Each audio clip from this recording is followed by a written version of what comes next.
A retired pig farmer sentenced to life in prison with a minimum term of 18 years for murdering his wife and dumping her body in a septic tank in 1982.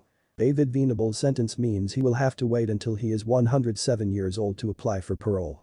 The 89-year-old, who had rekindled a long-dormant affair shortly before killing Brenda Venables at their farmhouse, was found guilty by a 10-2 majority verdict last week.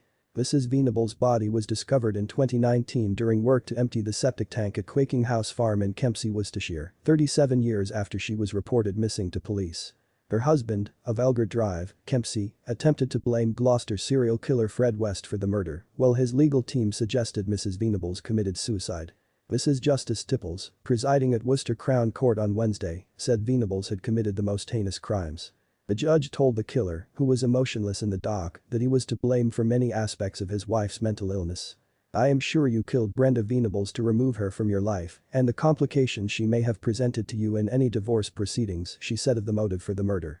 "Without a doubt, there is an element of greed and selfishness. I do not accept that your life expectancy must be short," the judge added. The judge also rejected the defense's claim that the killing was done in the heat of the moment, telling Venables that the entire process of disposing of the body in the septic tank and then leaving no trace must have taken considerable planning. "You killed Brenda Venables in her own home, where she was recovering from an injured leg and suffering from depression," she told the pensioner. "Brenda should have trusted you because you were her husband. Your complete disregard for Brenda is evident in your decision to dispose of her body in the septic tank. It's disgusting and repulsive that you did that to her body." Venables remained emotionless throughout the judge's lengthy sentencing remarks, but could be heard repeatedly shouting no as he was led out of the courtroom and into the cells. During the trial, Venables' lawyers claimed that Mrs. Venables may have left her marital home and either killed herself or met or encountered someone who wished her harm.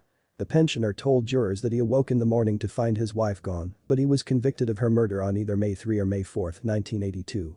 On July 12, 2019, the victim's skull and other bones were discovered in the underground tank, 6 years after Venables sold the property for more than £460,000.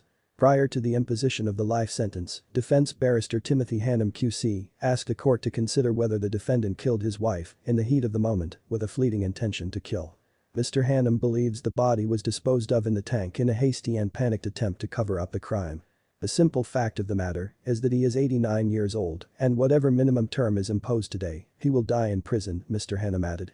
Mr. Hannam described the prospect of Venables living to 100 in prison as illusory, adding, "Because of that reality, it will be a whole life tariff in effect. We believe that is an important point to make on his behalf." Mrs. Venables' family stated in a joint victim impact statement submitted to the court. Brenda's disappearance was devastating for her parents, who were in their 80s. Because Brenda was their primary caregiver, shopping and caring for them, the impact on them was both emotional and practical. They couldn't understand how Brenda could just vanish. Harold, her father, hoped for her return and never gave up hope. He died 2.5 years later, heartbroken. The horrendous circumstances in which she was discovered have been very difficult for her entire family to come to terms with, the family statement continued. It's unfathomable that Brenda remained undiscovered for over 37 years while the septic tank was still in use. As a family, we will never be able to forgive David Venables for what he did. It's impossible to accept that Brenda's life was taken by the very person who was supposed to love and protect her. Rest in peace, Brenda Venables.